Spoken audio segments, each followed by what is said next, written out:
Bismillahirrahmanirrahim. Assalamualaikum warahmatullahi wabarakatuh. Berjumpa dengan saya kembali, Arif Eko Priyo Atmojo. Dalam video kali ini, kita akan mempelajari hal-hal yang perlu kita perhatikan atau kita cari tahu ketika kita ingin mengirimkan atau mengsubmit artikel kita ke suatu jurnal tertentu. Nah, pada dasarnya ada beberapa hal. Kalau menurut saya ada 5 hal pokok ini yang perlu kita cari tahu dari sebuah jurnal yang ingin kita tuju. Yang pertama adalah scopes atau cakupan keilmuan yang diterima. Yang kedua adalah publication frequency and time, yaitu frekuensi terbit dan juga waktunya, yaitu terbit di bulan apa, setahun terbit berapa kali, begitu. Lalu ada APC, yaitu Article Publication atau Article Processing Charge, yaitu apakah ada biaya publikasi, berapa biaya publikasinya, ataukah gratis, begitu.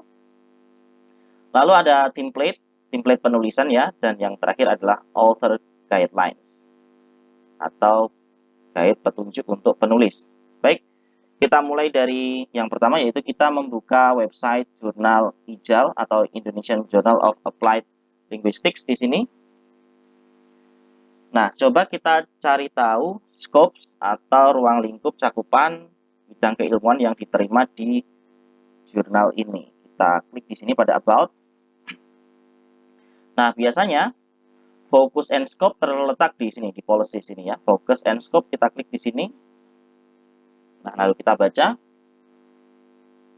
Oke, bahwa jurnal ini menerima kontribusi ya, contribution dalam area atau bidang berikut ini.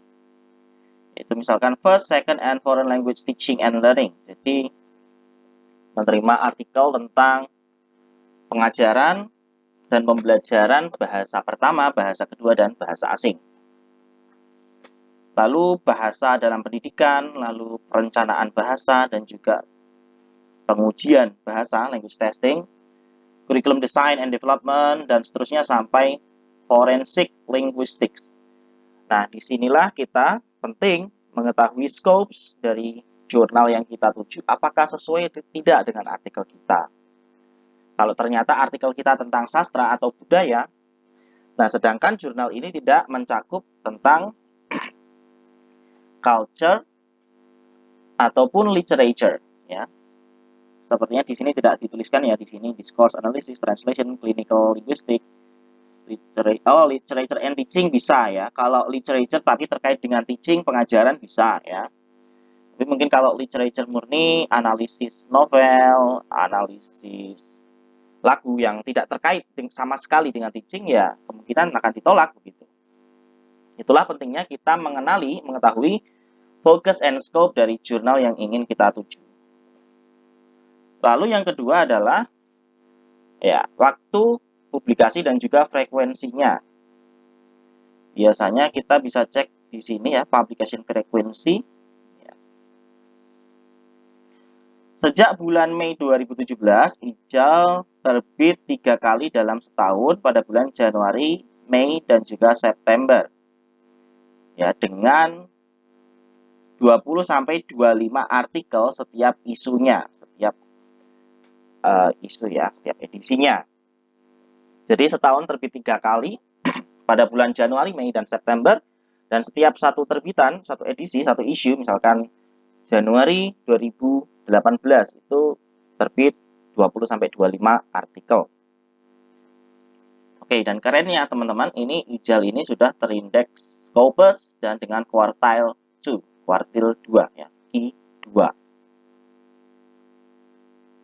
Kalaupun tidak ketemu di bagian sini ya, biasanya juga beberapa jurnal itu menuliskan dia terbit berapa tahun sekali, setahun berapa kali, dan juga terbitnya di bulan apa. Ini di halaman mukanya begini saja misalkan. Contoh ini ya, jurnal HUT, Journal of English Language Pedagogy, Literature and Culture. Ini dia terbitnya frekuensinya 2 ya. 2 volume per year. Setahun tuh 2 kali terbit. Cuma terbitnya di bulan apa? Mari coba kita cari. Ada tidak? Mungkin di sini di About. Nah, ini publication frequency. Oh, ternyata ini di sini juga, teman-teman. Electronic issues are published in January and August. Ternyata terbitnya di bulan Januari dan Agustus ya. Cuma tidak disebutkan dia dalam setahun itu tidak disebutkan dalam satu edisi itu dia menerbitkan berapa artikel. Tapi kalaupun kita ingin mengetahui, kita bisa mencarinya setiap edisi itu terbit berapa artikel dengan cara mengeklik pada sini, archive, arsip ya, mengenai edisi-edisi sebelumnya. Misalkan yang sudah tahun lalu, misalkan ya, ini volume 6 nomor 2 tahun 2021. Kita klik di sini. Bisa kita lihat, karena biasanya jumlah terbitan artikel setiap edisinya itu tidak terlampau jauh begitu ya. Kecuali jika ada perubahan kebijakan gitu dari jurnalnya.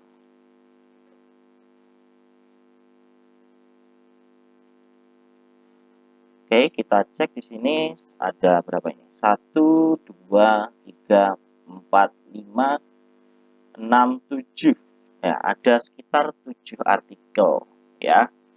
Satu kali terbit satu edisi ya. Sekian. Lalu yang satunya lagi kita akan mengecek di Tevlin Journal. Ini kita cek focus and scope-nya ya.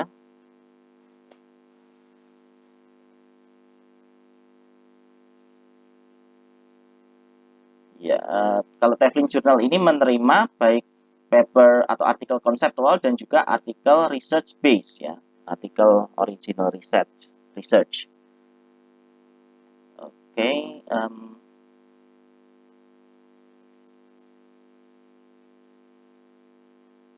kemudian juga Tevlin ini diterbitkan setahun 2 kali, twice a year, pada bulan Januari dan bulan Juli. Oke teman-teman, kita sudah menguasai ya, belajar bersama mengenai cara mengecek focus and scope dan publication frequency and time pada jurnal. Lalu kita lanjutkan dengan article publication charts atau article processing charts, kemudian template dan author guidelines. Oke. Nah, kembali ke about tadi ya.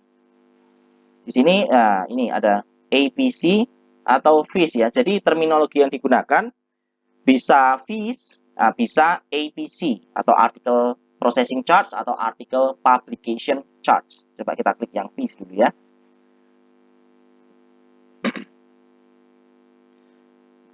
To cover operational costs and decreasing financial support from the university, starting from May 2021, IJAL applies article processing charges. Nah, berarti mulai edisi Mei tahun 2021 dia itu berbayar nih.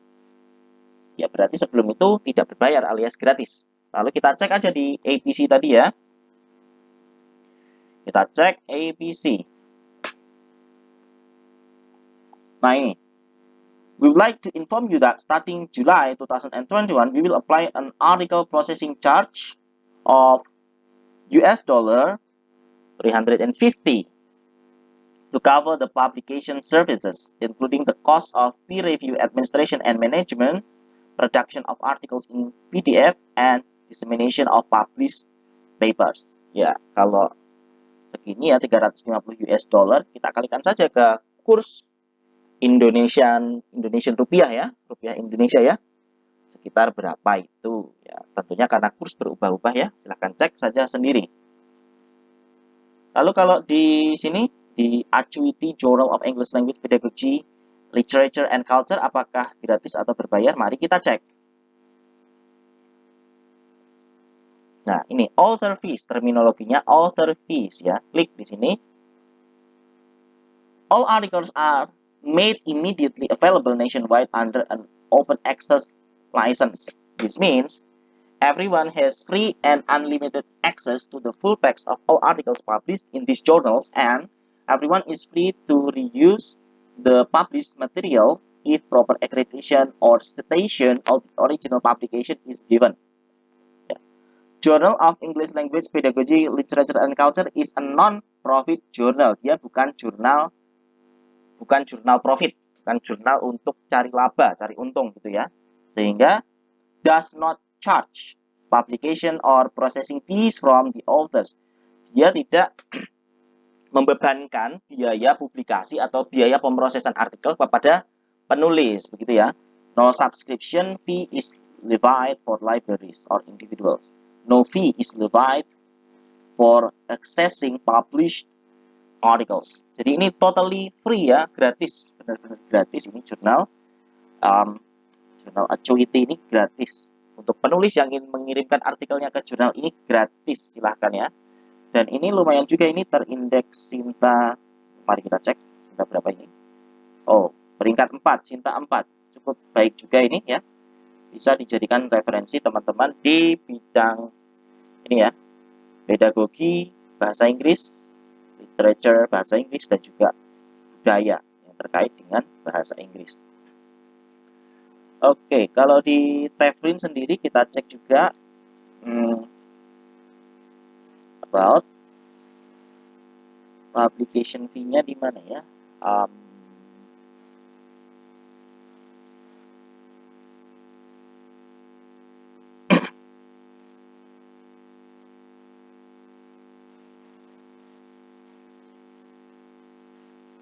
Oke, kita cek dulu publication fee-nya ini.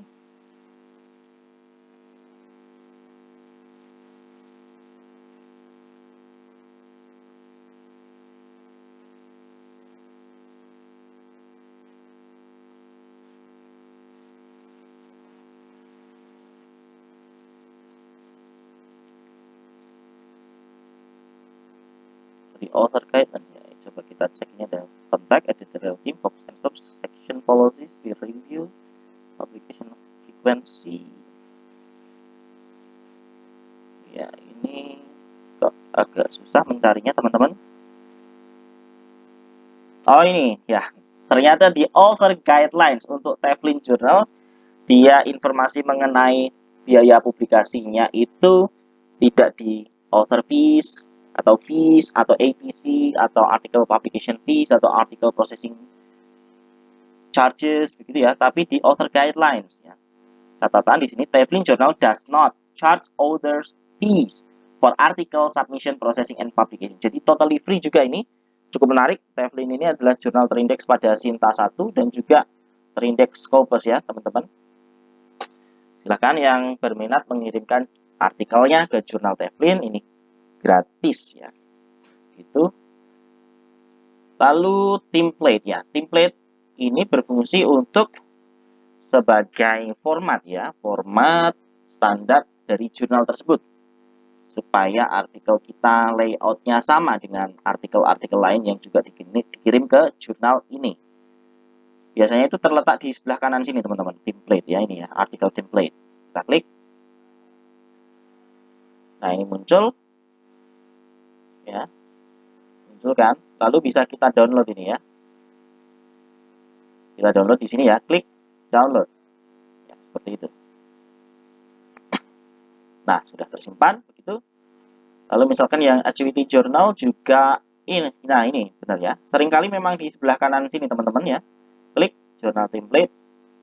Nah langsung terdownload juga. Kalau Teflin di sebelah mana ya, Teflin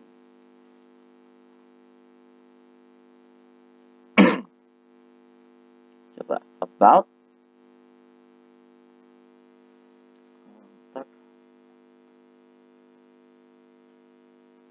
di sebelah kanan sini ternyata tidak ada ya. Kalau template itu memang sebenarnya biasanya pada sebelah kanan sini ya teman-teman ya, cuma kalau tidak ada kita bisa mencari di about sini ya, about, lalu kita klik ke sini. Atau memang ya terkadang ada yang tidak ada template-nya begitu ya. Namun kalau author guidelines pasti ada, maka kita coba klik di sini ya, author guidelines. Ya ini ya, petunjuk umum bagi penulis ya. Ini kan sebenarnya juga tentang formatting ini ya. Oke.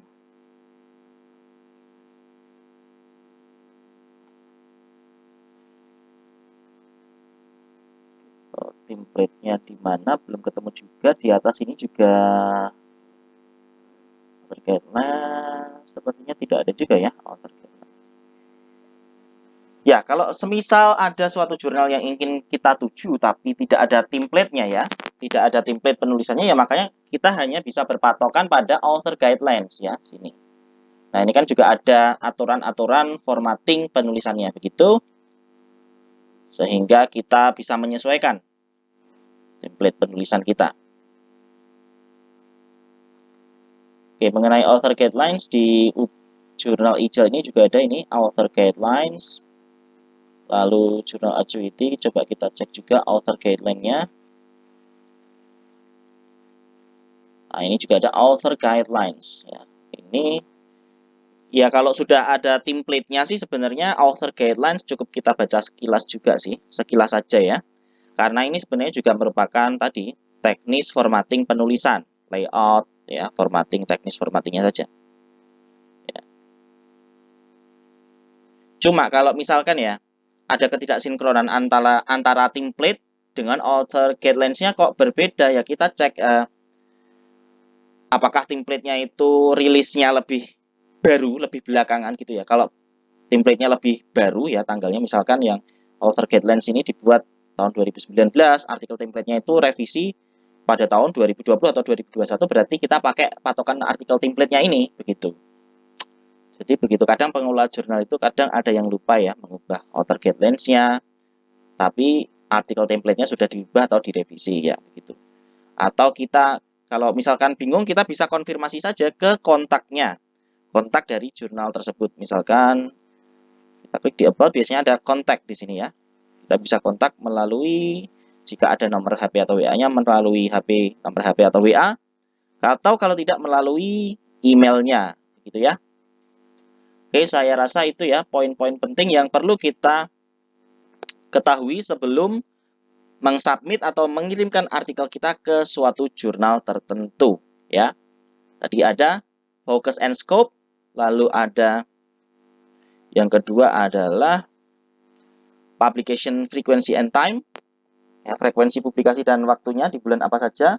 Lalu ada APC, biaya penerbitan, ada atau tidak. Lalu ada juga tentang template, template penulisan, dan juga yang terakhir adalah author guidelines. Nah, jika masih ada info yang belum jelas, maka kita tanyakan kepada kontak dari jurnal yang ingin kita tuju ini, kepada pengelola jurnalnya tersebut. Oke, terima kasih. Semoga ilmu yang saya share, saya bagikan ini bermanfaat untuk kita sekalian. Semoga sehat selalu. Wassalamualaikum warahmatullahi wabarakatuh.